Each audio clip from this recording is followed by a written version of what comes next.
Hey guys, welcome back. This is a very special edition of the Futbol Apex podcast because Elliot has finally reached the 1,000 article mark and he's here to celebrate it.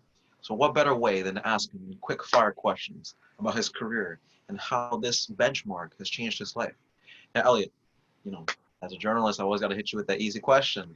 What was your first article and what got you into writing for journalism? Okay, so I'll answer that one first. I got into it because before that I was doing writing, but in a different sense, I guess, because I did music stuff. I rapped a little bit. I'm actually very proud of the work I did. Um, I actually listen to my stuff quite once in a while, things like that. But anyway, so my stepdad passed away, who was like basically my hero in life and stuff like that, and I did a bunch of music about his life and things like that, and basically a tribute to him. I did actually several of them, and then I said, oh, okay, I'm gonna take a break. And then once like the break period was over, I basically tried to do it again, and my heart wasn't in it anymore. So I did some soul searching and things like that. And eventually I ended up just doing the writing thing, which is funny because he suggested this is something I should do before I thought it was a good idea. And basically I wrote my stuff, and it, at the beginning I didn't take it as seriously as I do now, but it was a gradual it was a gradual process that's been very meaningful and helpful to me. I wasn't particularly good in writing in general, but adding Roma or football into it made it fun and enjoyable and things like that. So you're gonna like this stuff. My first article. Do you remember Mourinho's Chelsea, the one Yeah, that was falling apart? 2016. Yeah. Yeah. So my first article was my actually, I won't read the whole thing, but I'll read my ideas. So it was an idea. It was if Mourinho does these specific things, Chelsea, he'll keep his job, and Chelsea will make the Champions League. Mhm. Hold on, I just want to. Some of them are really bad, and some of them are decent. I'm just gonna read you some of my ideas that I had on there. Um, so right. Um, basically, my what I wrote was my courses of actions were Sell Diego Costa, by Edison Cavani, by Laporta, by Andre Calarillo, who was playing for Sporting at the time, sign Alexandru Maxim on a loan, who was at Stuttgart at the time, and yeah, that was it. But basically, it was actually a pretty long article, and that was like the first article I did. And I remember I did it. I live in a really nice area in St. Paul, and there's this Mhm. coffee shop called Nina's. And I basically brought my computer, went to sat down and started writing, and then one of my paragraphs got erased 3 different times, so I had to rewrite it because I didn't know how to properly save it on my so I don't I back then I used sportsblog.com, where now we Mhm. use WordPress, but that one there was some issues with it, and it kept on erasing my paragraph because I don't know why, but no, but that was my very first article. Nice. What was your favorite of all time? Because for me, it seems like in journalism, every article gets better every time, and so my latest is always my best. You know, in football, they say you're only as good as your last game. Yeah. I say in journalism, you're only as good as your last article. And so I have a quote in the school paper about that, by the way. But That's this is awesome. about you. And so, what's your favorite article of all time? I mean, that's really difficult because I've done so many amazing things. Um, from the Grande Torino story, from the Icardi controversy to the history of AC Milan. Um, I mean, and I've worked with so many amazing people and things like that. And there's obviously a lot of the Roma ones I'm quite close with. I mean, I what I want to say is my favorite article is the next one, but In the context of this question, I would say if we're talking just article, just like straight up article, um, it was probably the Granite Torino project that I did. It was a couple articles, but because I did a lot of work in that subject, and I learned and I watched documentaries and I learned about all these different things about the Granite Torino team. That was one of the best in history. So for that, I think that's definitely one of my all-time favorites, just because I think it was written with such beauty that we even did a podcast about it where I was reading part of my story to my two co-hosts on my other show. So that's one.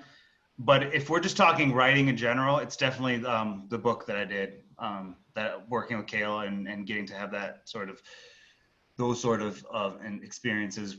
But again, it's not, it wasn't posted yet, so I guess it doesn't count yet. But when that finishes, or I mean it's done, I just have to figure out how to publish it and things like that. But that's my favorite writing experience that I can think of. And what was the article that pissed you off, bro? Like this, it just wasn't working, or like just the topic was shitty. Like, was there ever an article that you just didn't want to write, or do you always find a way to make it so that you can write it in a way where you enjoy? Um, Article I didn't like. I mean, my first like 150. um, my first article I did about Rome was awful. Um, and it was an adjustment period for a while, because it was like every single day I would write an article, and every single day I would lose all confidence that I'll be able to repeat next weekend. So it was just, I was never satisfied with my work until actually, as crazy as it sounds, I thought I was awful. I became good in a game when Roma lost. Actually, it was a game against Napoli. It was Roma's record-breaking season, and Roma had lost to Napoli at the end. I remember Kevin Struman scored at the end of that game, and then Diego Perotti hit the crossbar twice within a matter of minutes, and we could have maybe scrapped back a point. But I sat in my chair for 6 hours writing it, and this was when I was actually typing with my computer and like actually typing. I didn't eat a thing for 6 hours, and I just wrote this article. And after reading it, I was like, this is actually really good. And it was the first time in my entire career up to that point where I thought I did something that was like acceptable. And these first 1,000 articles are just the beginning. You know, when I took a photography class in my university, they said your first 10,000 photos are the worst. 10,000 photos. With articles, they say your first 1,000 are your worst. So Ellie, do you feel like this is just scraping, the surface, and that this is not even a sign of what's to come? Oh, I mean, I got so much more in me. I mean, I haven't even touched my potential or my surface, and it's like after the 1,000 article, and I'll be honest, I was completely obsessed with getting to 1,000. Why else would a sane person write 9 articles in a day when they don't need to? You know what I mean? I could have waited a while, and I probably would have hit it by now. But it was, I was so obsessed with the number, and now that I have hit it, it takes the pressure off. I don't have to worry about getting to. My whole thing was I want to get to 4 digits, because when I do my article, I do my hashtag and then the number article, and I wanted to put 4 digits in the box. And once I hit that, everything is pressured off. I don't feel the need to. And I'm not saying the way I'm writing or the amount of articles I'm writing is going to change, but I'm not going to be so driven to kill myself trying to write a certain amount of articles in a day or a week or things like that. Different things will happen, and some weeks I might do less and more than others. But now it's just like I got an opportunity to just sit back, and I went through some of my work, not like way back, but the work I do like on a weekly basis. And what I was doing is I noticed that, well, 2 things to notice. So I'm making some changes here and there, not in the way I'm doing things, but with specific articles, how I want to do it. I'm innovating it, and with innovation going in a different route. So everyone knows I do the weekly Roma match, and then the day after I have an article called Talking Points, where I'm just highlighting all the different the points or the things I noticed and things like that. Most of the time it's couple points for Roma, a couple points for whoever they played, and one or another, one of those things. But then I realized that I was doing an introductory paragraph to that Mm-hmm. game, and then doing points. And I realized that I'm basically writing I'm writing a different paragraph, but it's basically the same paragraph as the one I do on the article where I'm just reviewing the game, where I'm basically doing the whole thing. And it was too similar, and it's like it's not necessary, because it would get to, like, my opening paragraph would be like 500, 600 words or whatever, and then it would leave me not limited space, but less space for different talking points. So now, instead of doing 3 talking points, I can do 5 or 4 or whatever case may be. And there's going to be games where there's not much I can say, but I felt like putting that paragraph there, the opening paragraph, just kind of took away from the detail. So 1,000 and going forward, I'm focusing on less summarization and more detail and explanation of Yeah. things. Like, Go ahead. one thing they said is quality over quantity. Yeah. So I'm actually doing this in my journalism myself, where it's like I'd rather produce one article a month that's like a big chunk, like a big piece with multimedia. It's got video, it's got research, it's got quotes, it's got all this information, Mm-hmm. instead of 20 little snippet articles where when I show them to people, they'll just be like quick, 1 minute reads. That's the thing, man. Like I'm reaching the point where what I want to do needs to be valuable. And Mm-hmm. if I had 1,000 meaningful articles, that'd be like 40 years of work. You know what I mean? Yeah. That would really be a huge career. I've done like 1,005 at this point. I think I've done probably, I'm going to be generous to myself, probably about 800, 900 of them were probably 800, 900 I think are meaningful articles. And I think it's very difficult to ask me to write something that's 1,000 words. I find it very difficult, because then I'm leaving parts of the story out. And what I realized for me and you and other people who are in the journalism space is we all have a certain strategy, a certain way we write. I write like I'm telling a story.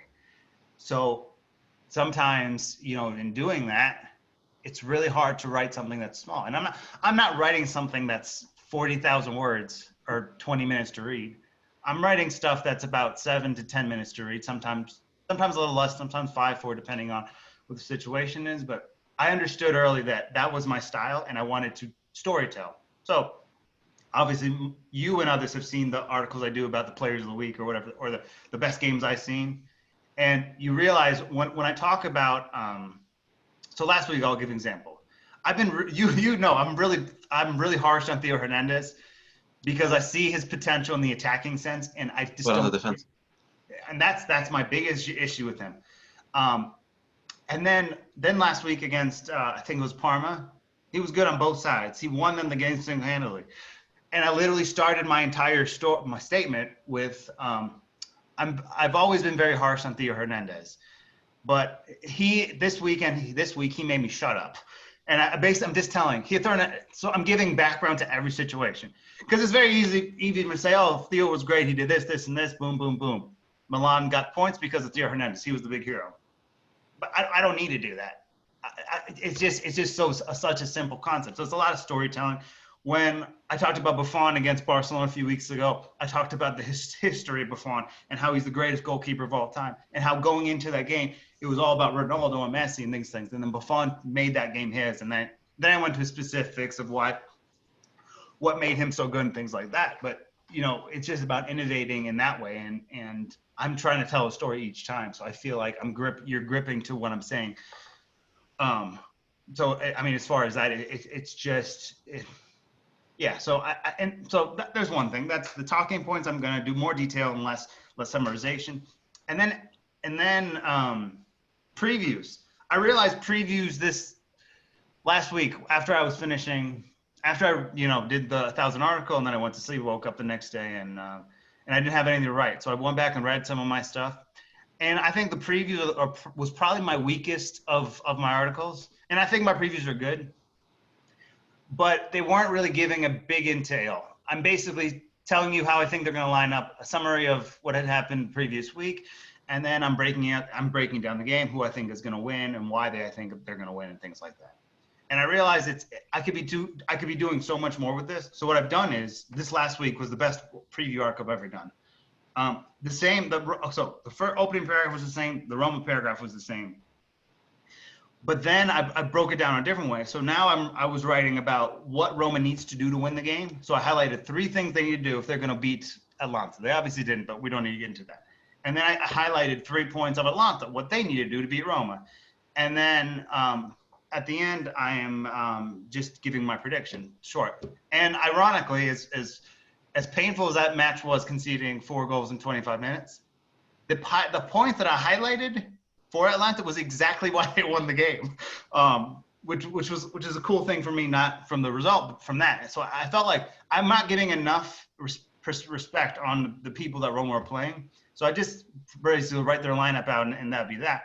But instead, I'm giving you background of what has happened this season with them, and et cetera, and then I'm breaking down the game from both sides. And it just, after I hit the 1,000, I'm starting to innovate, and I'm actually looking forward to more than before of doing these articles in this way versus the way I was doing before, which was good, but it was also a little lazy.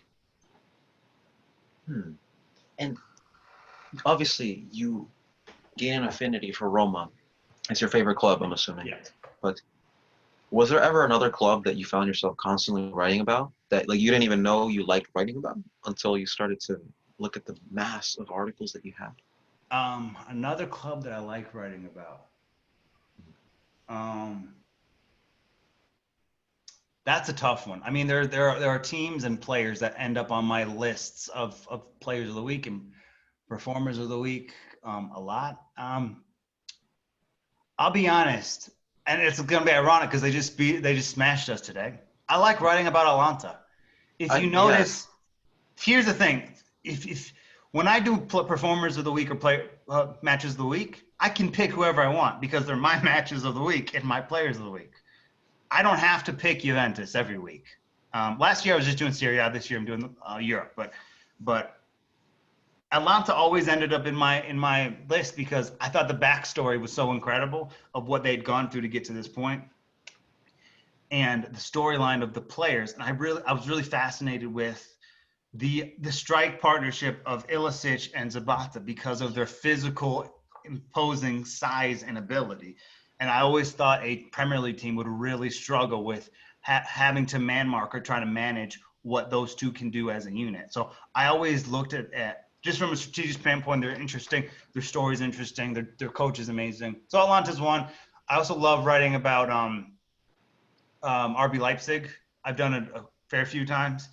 And I just like underdog stories too. You'll sometimes see me talk about Union Berlin or Frankfurt on my blog when those aren't the big name teams. So I decided early I'm not going to just cater into what, like, I want to cater to what people want to read, but I'm not going to cater into a uninteresting game because it was Juventus or it was Bayern Munich. And actually, I'll write about Bayern Munich when they deserve it. I don't actually like writing about Bayern Munich, not because they're not good. It's because they're so good. Yeah.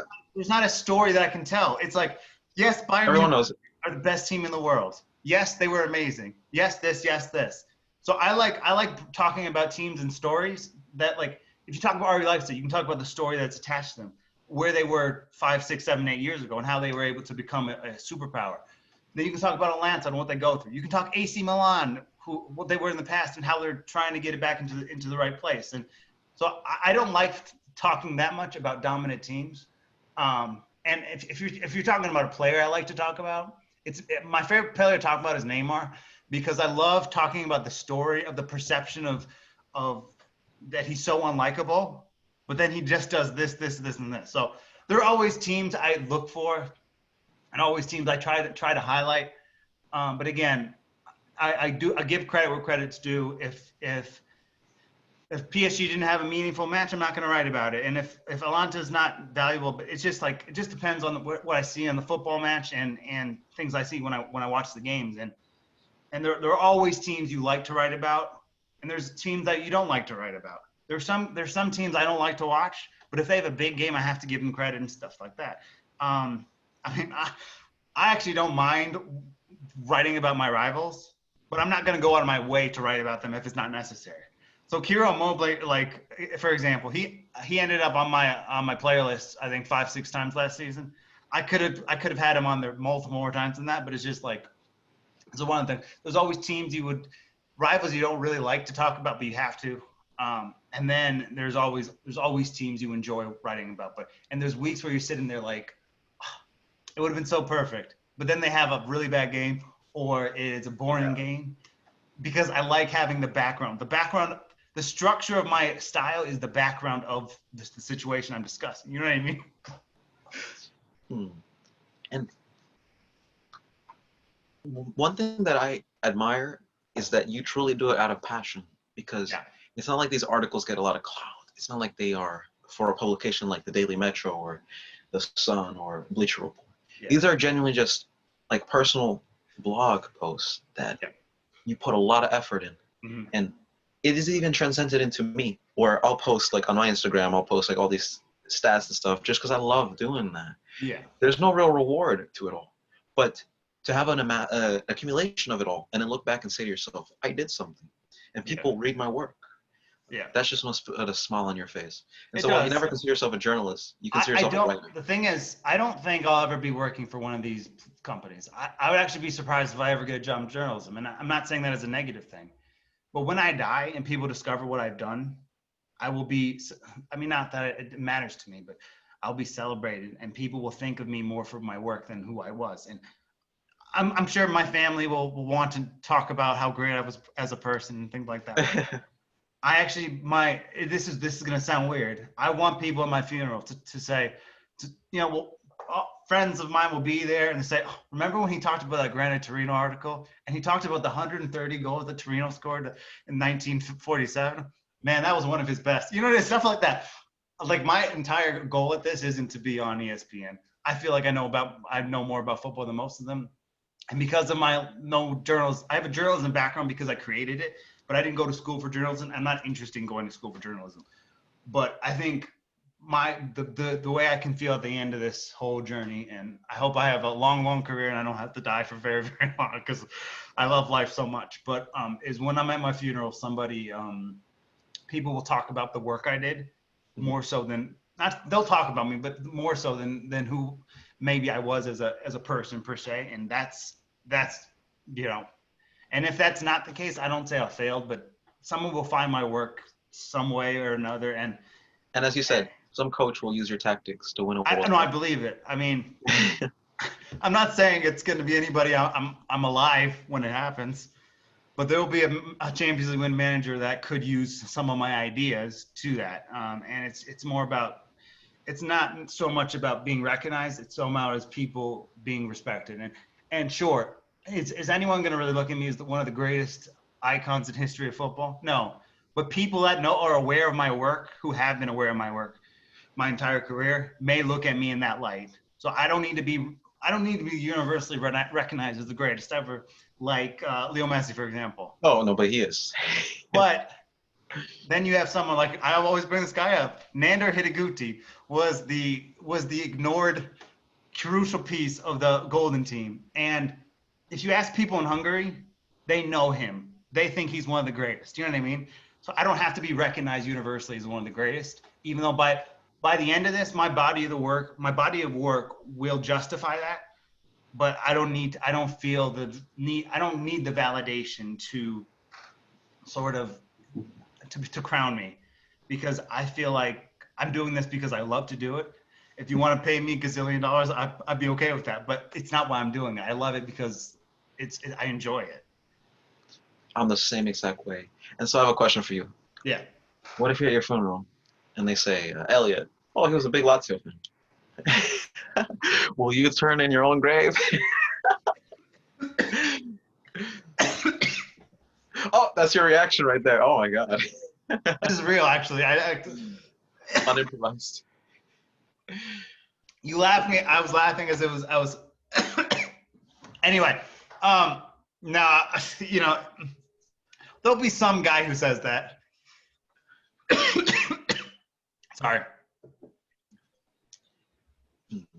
But, it is what it is now. It's a, it's a rivalry.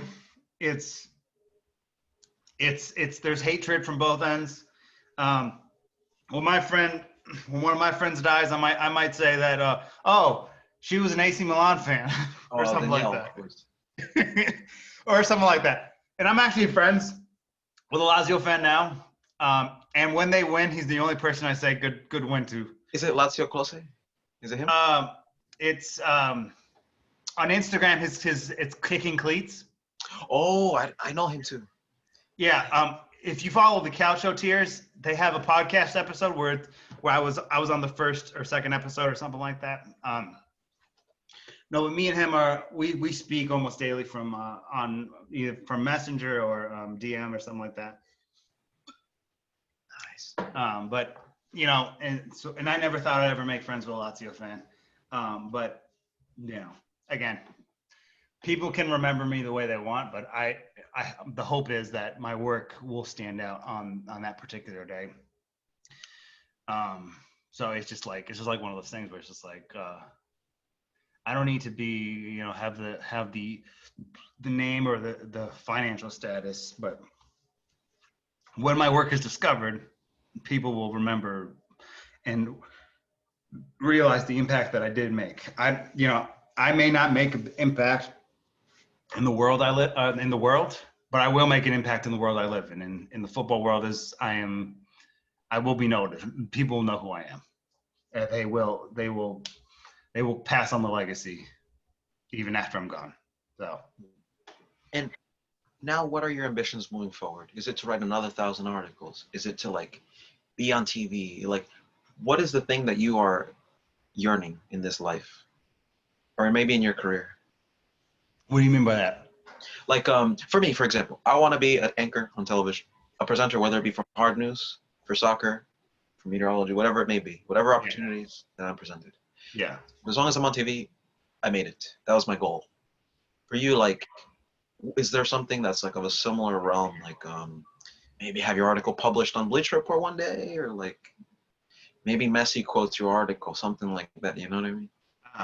It's gonna sound weird, but as you know, I wrote a book about a wonderful young woman by the name of Kayla Anderson. Went to White Bear Lake, one of the greatest.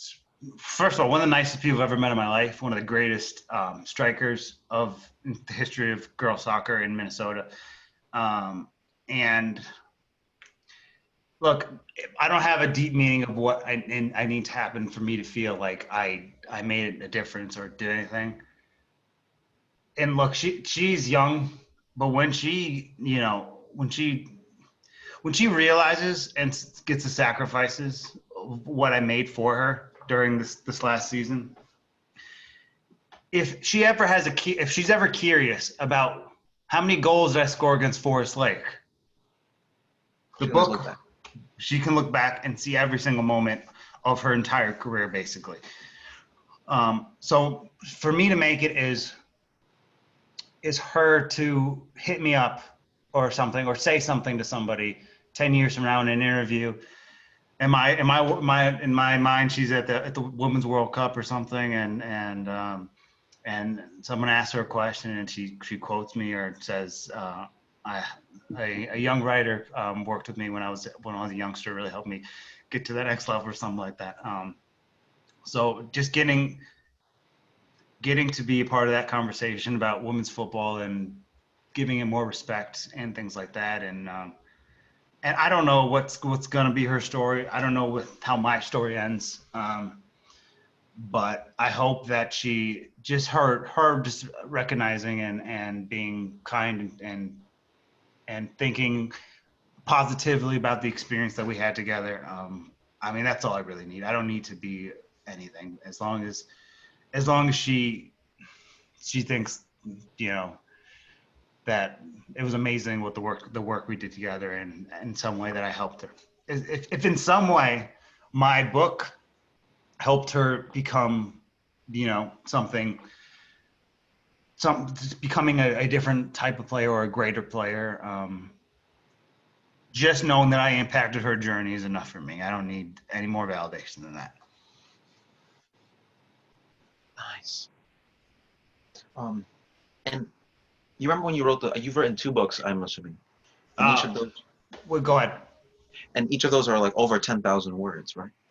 I've done projects. Okay, so I've done projects. I have a women's equal pay project, which is about 16,000 words. I have probably 5 or 6 short stories within works. The book, the Kayla thing, was 52,000 words. Wow. It is 82. I think it's about 74 to 80 pages on single spacing. It's about 172 pages on double spacing. And I've worked with somebody else, another female high school player, but the relationship wasn't at the same stage or at a sort of communicational stage that me and Kayla have. And Kayla's not my best friend. I'm not hers. But we did work together, and we had a wonderful business relationship. Nice. And so, who are the people that you like would say are the most symbolic in your entire writing career of these 1,000 articles? Like the people that pushed you to keep going. Maybe when you were like losing motivation, or when you needed that extra oomph to get over the finish line. Who are those people that really made the difference for you? Um, I have motivation naturally, um, but there are always people who I want to best, sometimes, and sometimes it's people that I didn't have a good situation with. Um, I just wanted to I just want to prove to everybody whoever said I couldn't do this that I am as capable of doing this as anybody, and I don't need it with a journalism background. I mean, it's working for you, but I don't need it doesn't that I didn't need to do that to sort of be successful. A friend of mine that lost her life through tragic situations. Like if you really break it down, that's probably the one constant thing that always pushes me, because I can't, you know, I can't talk to her, speak to her, and I can't see her anymore. Um, but at the same time, through all that, given what happened to her and things like that, and um, she wanted me to be the very best I can be, and kick ass in journalism and podcasting and so many other things, and just the time we had together, and the fact that she's not here makes me push for myself when there's days where I'm just not feeling it. There's also I had a collection of friends as a young kid, who the three of them we hung out all the time, and the three of them and myself and they at one point made a decision to cut me off together, so they made an agreement. I don't know if that's 100% true. That's what I believe, and no one will be able to tell me differently, considering the actions that followed. So it's like people like that too. An ex-girlfriend of mine also, who said it could never amount to anything. I'm in a weird way motivated more by negativity and people who said I can't do something.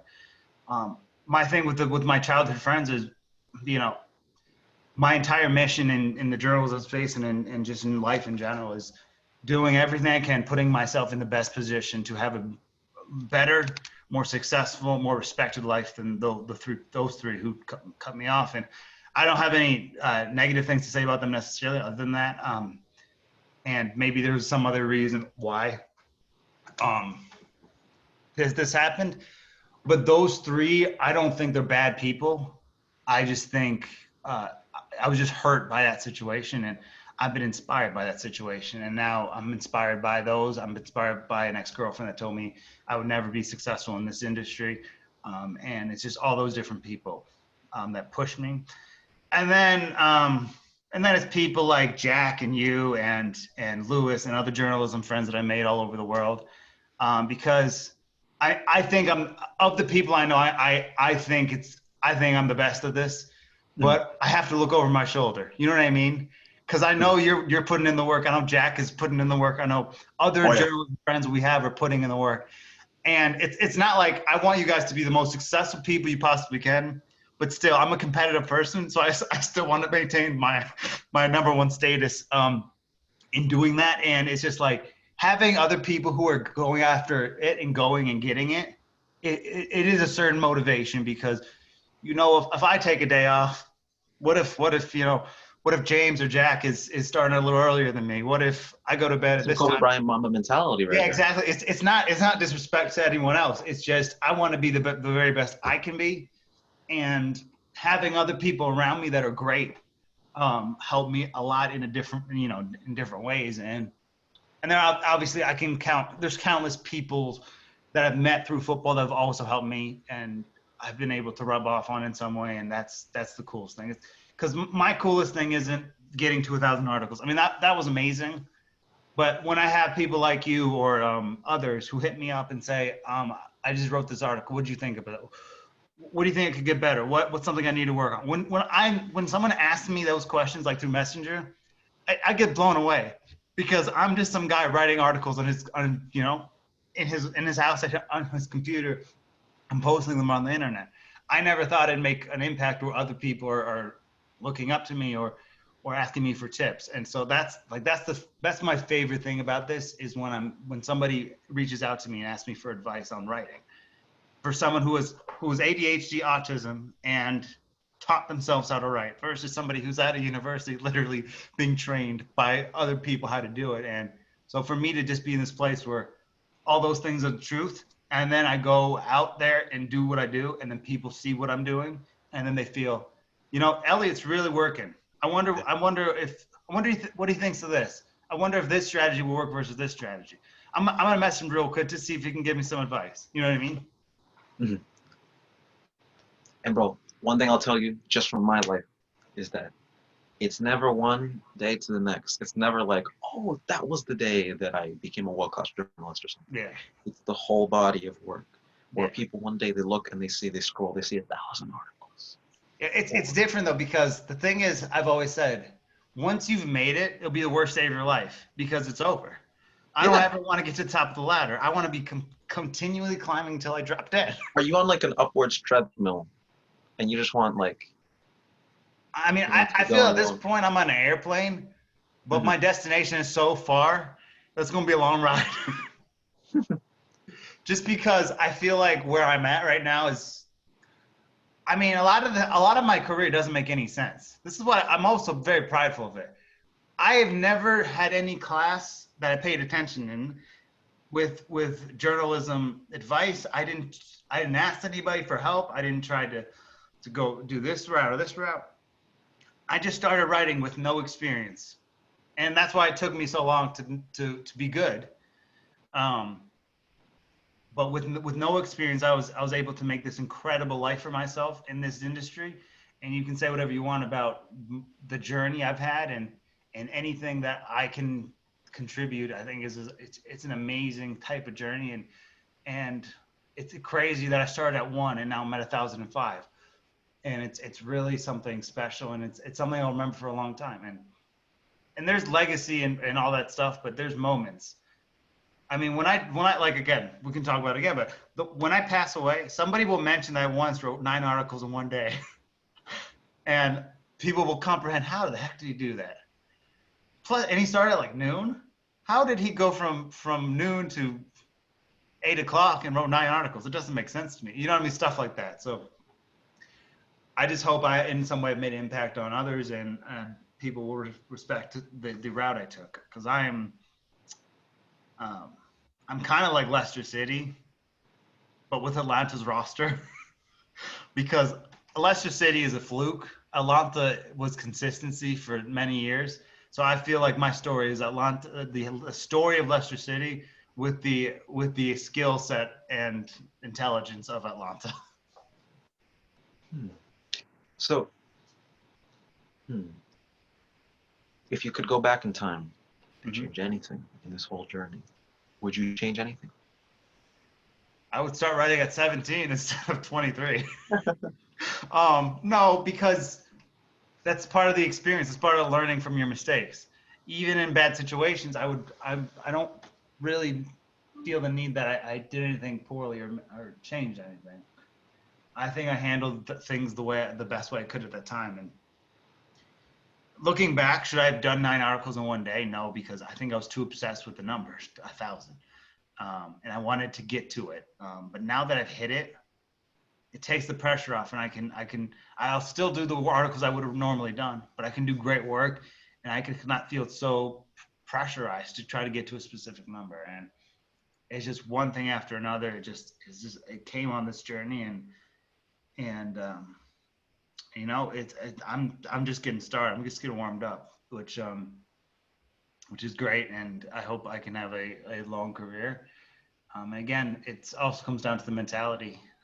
When I was in high school, or right after high school, I heard a speech called "The Guy and the Guru" by Eric Thomas, and the whole premise is, how bad do you want to be successful? You want to be successful as bad as you want to breathe. And when I heard that speech for the first time, it resonated with me, and I needed to figure out what my route was, what my goal is, what my path is. And once I figured it out, I had the right mentality. I had the support system behind me, at least. It's been a little inconsistent, but I've had them at different times. And I've been able to sort of conquer the unconquerable. And so, Elliot, one final question. To the young journalists that don't believe that they can reach 1,000 articles to do what you've already accomplished, Yeah. what do you tell them, if anything? I mean, the thing is, just keep going. Even if you're writing something and you think it's garbage, just keep doing it. It's about putting out content, because you can't get better unless you have the mentality to continue to produce. And when people say negative things about your articles, don't listen to them, zone them out, and just continue to work and have a right mindset. Go to bed earlier. Don't stay up at night. If you really want this, there's certain things you have to sacrifice. You have to figure out what those things are. Do you need to be doing this or the other thing? And it's just like, I'm not saying you have to have a schedule of how you're going to write, but just first of all, just continue. My first thing is say, put out content, try to improve each day.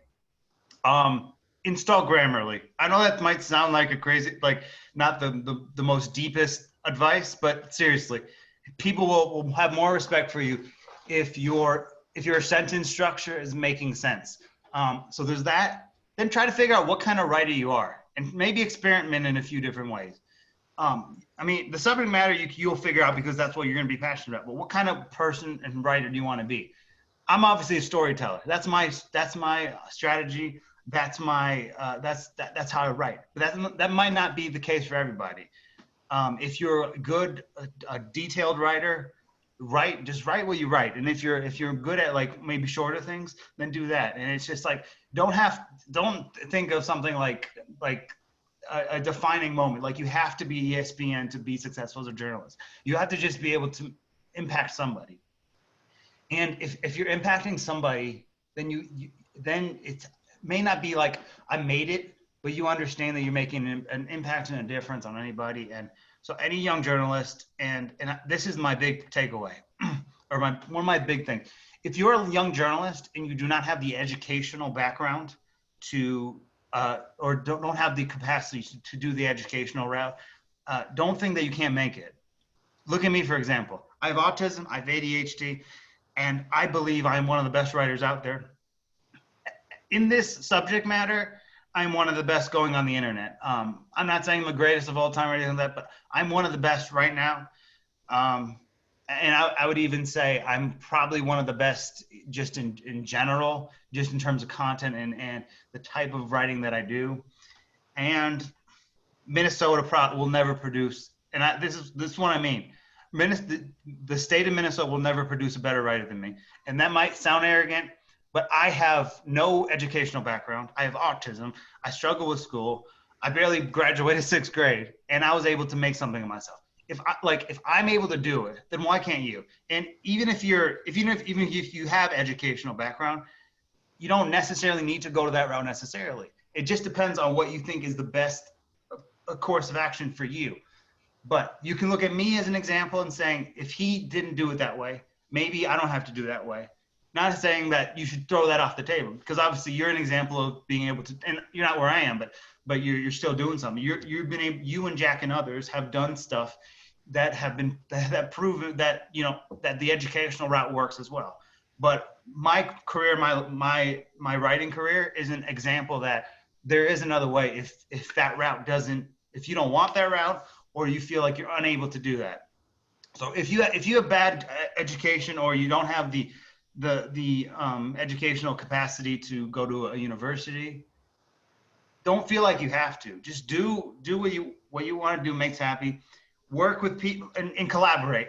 If your stories are not hitting off the ground, look to someone in your industry. And I'm not talking big. Don't if you're a soccer writer, don't try to go to your local MLS club and try to get an interview. Don't go to a college. Go as the lowest level you can. Look at a high school player who's really good. Maybe they'll work with you, and it depends on the whole situation. But you're gonna get no's. There are people who just aren't gonna get back to you. But as long as you get one yes, that's all it takes. And then you work with this person, and then you've created a platform within that. So now people who know her about his or her work, you can look at them and you can look at the people that you're impacting based on that. So I don't know, just find what makes you happy. Find that rhythm. Find just what's the best strategy for you to go about this and do it. And again, you don't need to go to college to do it. You don't need not to go to college to do it. It just depends on your path. And if you're doing something like this, you just know. So if this is, and I'll leave everybody with this, and this is just general advice.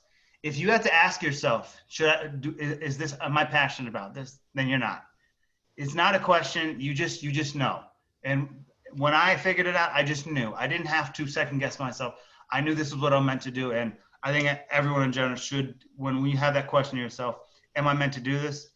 You shouldn't even cross your mind. It should be an automatic yes. And if it's not, then go towards another. And then also just be, once you start getting that perspective, just be very competitive with your work. Be respectful to other people who do it, because people made a lot of sacrifices to do different things. But always have that competitive edge. You want to be the best of your friends at whatever it is, and having that opportunity to sort of be challenged by your peers, but also be your individual. And just because one person does it another way and you do it this way doesn't mean it's wrong. You shouldn't look at someone else's writing and saying, I have to change do what you feel like you need to do. And if you work hard, if you have the right mentality and you make sacrifices, then you'll make it in one way or another. Nice. I'll tell you, bro, those words, they motivate me a lot.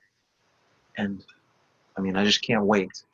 Yeah. Do you have any questions for me? Because I know you're in the journalism space. If you have any questions, just personal for me in regards to that, you can ask me those too. I'm just happy, I mean, that was a message for kind of everybody, or from journalism. But if you have any questions also, I'll always be here for you and well, I do have a question. Yeah. And we can wrap it up with that. As a journalist, have become more objective. So I have less bias in the way I present the news or like certain teams. Yeah. Like I don't talk about Barcelona the way I used to. I'm more objective about it. I even have more appreciation for them than before. Mm-hmm. And so if you write about Roma as your favorite team, do you tend to stay objective in your approach to it? Or do you include a little bit of opinion to give it a bit of flavor? I am very I don't know what the word is. I'm very pale when it comes to the way I approach Roma. If Roma are not good enough, and if someone like Edin Dzeko is not performing, everyone knows how much I love him. I will rip him to shreds. I don't care that he's one of my favorite players of all time. I don't care that he's a legend. Look, if you're going to write about a team, you have to be willing to see the other side of it. So every time Roma concede a penalty, you can't just automatically go to, oh, that was BS. So you have to look at it from an even sort of a neutral point of view. If Roma are outplayed, not only do I have to write they're outplayed, I have to explain why they were outplayed. I have to explain why they weren't doing well. And if someone if Roma is playing poorly, or there's certain things that are a problem, or the coach makes the wrong decision, you have to go down on that sword and criticize them. Just how when you're a fan of AC Milan, if you play against Inter and Lukaku is a great game, you can't ignore the fact that he was great. Same with me and Immobile. you see a lot of Roma fans, at least on the social media, calling him a penalty merchant and making every excuse of why he's not a great player. You'll never see me do that. In fact, you will see me defend Kiro Immobile against that, even though he plays for a team that I am not fond of at all. So it's about that balance. You go into every game, you're neutral. You have to be a mutual point of view going into it. So every game, before every game, you have to make your prediction before the game. You can't be a fan in that moment. You can be a fan during the game, but you also have to be a journalist at the same time. So you have to be able to know what you're seeing. And then the second the game is over, your fan switch is off. You have to turn it off, and you have to just be as unbiased and as objective as it is. You can't, if you love a certain player, a certain team, and they're not playing well, you have to rip them. And it's not just that; it comes to everything, even like features. Like if Roma are really outplayed, I'm not putting a picture of them in the front. I'm going to put a picture of whoever Roma just played with the other team celebrating. You have to, in terms of making titles of your articles, also has to be subjected to what you saw. And you can't be a fan of this. And I love Roma, and I would call myself a supporter. I'm not a fan because I am and I'm not, but fan stands for fanatic. And fanatics do not have the capacity to make an unbiased opinion on something or be totally objective. So I'm a supporter. I love Roma, but you have to be able to criticize your own team regardless of the situation. And just whatever you see, make it as genuine as it is. Say it with your chest, write it with your chest, however you want to do it. There are people who are going to criticize you. I've been criticized for my critique of Ronaldo, but I'm only writing about what I see. And Ronaldo's an example. There's other people I criticize Theo Hernandez, but here's the capper of all of it. When Ronaldo plays well, I'm the first one to mention it, and when Theo plays well, I'm the first one to mention. It's important to be totally fair to yourself and others, and be as objective as possible, and make the unbiased approach, even if it's Roma and even if they're playing badly. You have to hold them accountable, and you have to write the article as if you're not a fan of either team. And that's really the way I've done it. And I've never really had an article where I wrote in biased of one thing or another. I wrote articles where I totally disagree with the BS decision, but that's not from a Roma glasses on. That's from a footballing glass. And I think if you're able to be unbiased, then you'll be able to do it. You'll be able to do anything, mainly because based on what people know about you, they know that you keep it real no matter what. We know James is a Real Madrid fan or AC Milan fan, but when Messi did this against Real Madrid, who was the first one to mention? It was James.